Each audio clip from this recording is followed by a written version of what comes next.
Si elle apprend que je vous ai laissé partir, elle va m'en chier une pendule. C'est ce que je disais, il est fatigué. Il parle tout seul, il sait plus où il en est, normal. Il aurait jamais dû se marier avec Fanfan. Il aurait mieux fait de rester avec Irène Sicora. Prenez-li Bianco, Paradelo, interception, Kovalski, Moro, Bianco dans les attention, Barjo. Dis merde! Barjo.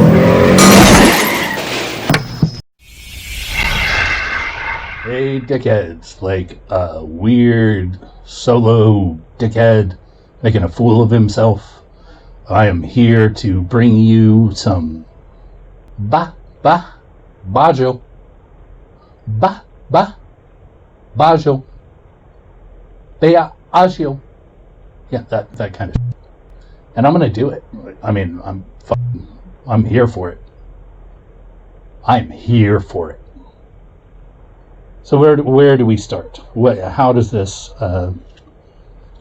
problematic event begin? Okay, we start with the production, and to be fair, I didn't learn a lot about the production. Apparently, it was low budget, but starred a bunch of people that were up and comers, and a director that was actually up and coming until, I guess, this movie just like fizzled his career. So the director is Jérôme Beauvais. I'm sorry if you're French. I apologize for my pronunciations, but I'm doing the best I can. His biggest movie came prior to this, and it was called Baxter. Baxter. Méfiez-vous du chien qui pense. And it was actually the only other full-length feature he made beyond TV movies after this. After he made these movies, he made Baxter, and then he made Confession d'un Barjo. After he made Baxter and Confession d'un Barjo, he went on to do TV movies and episodes of shows. Basically became a journeyman director. The actors, on the other hand, the main three actors are some of the most prolific actors I've seen outside of voice work. I mean, so we look at the character of Charles. In the book, Charlie, but here he's called Charles Richard Borancher. That's the best I can do. He was in a ton of movies and is still an actor. The woman who played Fen, Anne Brochet, is also a very popular actress and was just in the recent indie American movie Show Me What You Got, which is about millennials and their sexual proclivities and how they're dealing with growing older in the modern environment. Which brings me to the star of the show. Maybe not the brightest point of the book, but the brightest point of the movie is Hippolyte Girardot, who is highly prolific in French film. And he's the one who played Barjo in the film, which you will know as Jack Isidore in the book. And if I didn't mention it, Fan is, of course, Faye in the book. I mean, I would go on, but these are not like nobodies. This movie didn't come from nowhere. Other than that, the production, as far as I could research, I didn't get much. It's obviously not the most popular film, and it is almost 30 years old. So it was a little difficult to find information on an obscure French film from 1990, what is this, 1992? So that's, I guess, what I have for production. I'm sure David would have tons more stuff, and Anthony would be telling him how boring the shit he said was. But I'm gonna keep this section short and move on to what I think is the most important part of this version of our podcast, which is the comparison. How did the movie stack up to the book? And in this case, I hate to say it, but it did a great job. Not the best job possible. And it certainly had room for improvement. But it basically told the story of the book very well. The best parts were the scenes that were verbatim from the book. And it told even the harshest, well, maybe not, obviously the beating part, the tampon part, and the killing of the animals and the death of Charles was those are the hardest scenes as far as I'm concerned. And they did both of those scenes. They did not shy away from them. You know, he beat Fen, and he died a horrible death in front of her. But there were some changes. You know, the order of scenes was very different from the way it's portrayed in the novel. It's rearranged. You know, some of the finer points are changed to fit more of a movie environment. The house is fine. It's not the nightmare house it's portrayed as in the book. The badminton scene is much better, I think, in the movie than the book, because you see this evil behind Fen, behind Faye, and it's insidious. It's seriously insidious. She knows he is on the verge of death, and she insists that they keep playing. And it's in the book, but when you see it on screen, you're like, oh my god, that is horrifying. And the fact that Jack is watching it the whole time.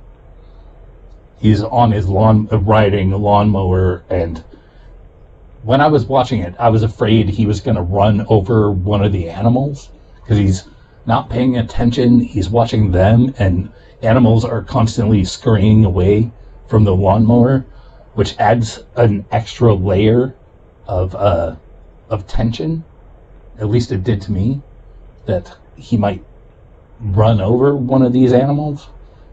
But he's just hawking, you know, watching Fen and Charles play this badminton death game. And of course it ends in Charlie having his heart attack, ending up at the hospital. Which leads, I think, to one of the dimmer spots of the movie, which is the fact that Nat doesn't really play a big part, and neither does Gwen in the movie. I mean, they let me check here. I think so. Gwen is still called Gwen in the movie, but Nat is called Michelle. But he's there, he's present, but you don't see much of his struggle. You don't see how he's trying to fulfill the role of Charles while still maintaining his individuality.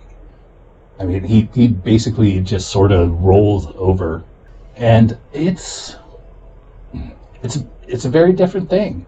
I mean, first of all, Faye and Jack are completely different characters in the movie.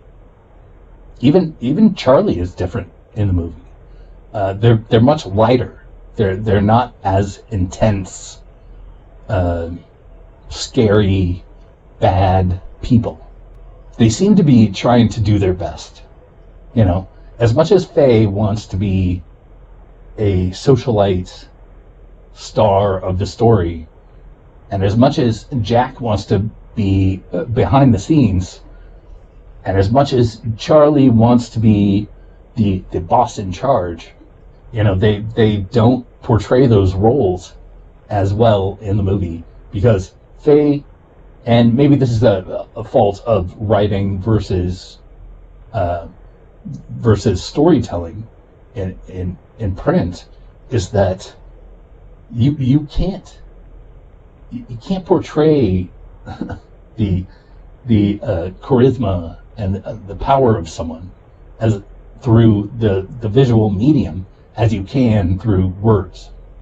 Words are just better at portraying people as superstars, as people that draw other people to them, you know, despite the other person's will. So I don't think it's fault of the movie, but I think they could have done a couple of things differently to make her less human and more of a caricature. And I know that sounds bad, but I think that character wanted to be a caricature, wanted to be sort of like this high and mighty, I'm above humanity kind of character. Yet she is portrayed way too humanly. And Brochet. Also, Jack, while we get the fact that he is somewhere on the spectrum, obviously, like I said in the episode, it's obvious he's somewhere on the spectrum, somewhere not truly in a healthy place, but not far enough gone that he can't function. He's too charismatic. I mean, the way he's portrayed is too likable, because he does all the things, he says all the words, you know, that would make him unlikable from the book, but there's just too much charisma. He is not supposed to be that charismatic. He is supposed to be off-putting as a character, and it's, you know, obvious that was not taken seriously in the movie, and it makes sense. Like, how can you have a lead character that's so off-putting you don't want to see him on screen?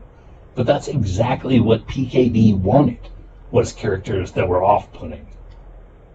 You know, he wanted people that were disgusting and like you wouldn't like them because they made bad decisions. That's what he wanted from his characters. And it's obviously hard for any filmmaker to make that happen. So as the story progresses, we do get the alien group. We get Charlie going to the hospital. We get the updates. We do get the scene at the amusement park where Nat / Michelle, you know, comes to this epiphany that he is a slave to to Faye. And, you know, all the elements are there, but it does, overall, the movie does fall a little flat, because it's just too happy. I know that's hard to say and hard to rationalize, but it is just too happy. The characters are too nice. Fan, while she has an explosion in the grocery store, she has her tantrum about not meeting Michelle and Gwen, or, you know, Nat and Gwen. She doesn't have that evil backbone that she had. And Jack doesn't have that awkward, off-putting backbone that he had in the book. And Charles is absolutely likable. Like you see it from his point of view. Like, I have to give her what she wants. That is my goal in life. I mean, I gave up everything for her, and she is my everything. And you feel for him. You truly feel for him. And I think that's something they got right. Was his character is probably the best. He says, I'm going to kill her because she ruined me. And I don't want her to ruin anyone else. And hey, by the way, Michelle, she's ruining you. So, this is how it has to be. So as far as my final thoughts go, I say this movie, would I give it a thumbs up? Yes, I would give it a thumbs up if you're a PKD fan, even if you're not. I think it's a very interesting movie, and that obviously those scenes, the tampon scene and the death of the animal scene, are gonna have an effect on anyone. While I don't think they really did a good job, like they had an opportunity to fulfill the UFO group's unfinished story, as we saw in the book. It was unfinished. Like, it just ended with, I guess it's not going to happen. But they had an opportunity to be like, no, it didn't happen, and this is the result of that. Or maybe it will happen, and we have a future. There were so many ways they could have gone. Instead, they went just like, we're going to go to a certain point and ignore it. Oh, the one thing I forgot to mention is that they had these interludes from a spaceship, which told some of the story, gave some background, gave some insights, and it was brilliant. The interludes were some of the best things. I mean, they had some great actor, I can't remember his name, but he was amazing as this very confident spaceship captain who had all the answers, and all the characters played a role on that ship. And, oh my god, I can't believe I didn't mention that. It was truly brilliant the way they put that in there to fill in the gaps of emotion, of motivation, of story. There's everything in there, and it's all supposed to be from Barjo's point of view. And if I haven't mentioned it, Barjo actually means crazy, which it's not a direct translation. It's not an exact translation from the French, but I like the idea that they translated crap artist as crazy, which, I don't know, made sense to me. So overall, yeah, they did a great job with this. They had 5 more minutes to bring it to 90 minutes. I think they could have used that extra 5 to do something. They could have used an extra 15 to make it brilliant, I think. But I think they were unwilling to sway away from the written text. And I think many people will appreciate that they weren't willing to like inject their own opinions or fix things, as I often say, fix things that are wrong with the book as it's written. I mean, I know the other guys were not interested in seeing this film, and I don't understand. Maybe it's my literary background coming back to haunt me, of course, because I know David saw nothing but PKD's history in this, And of course, Anthony saw nothing but boredom, as he tends to in certain novels. But to me, it was, the book and the movie were alive. So our next section is, would PKD like it? Would he consider this a good movie based on his material? And I have to say, no.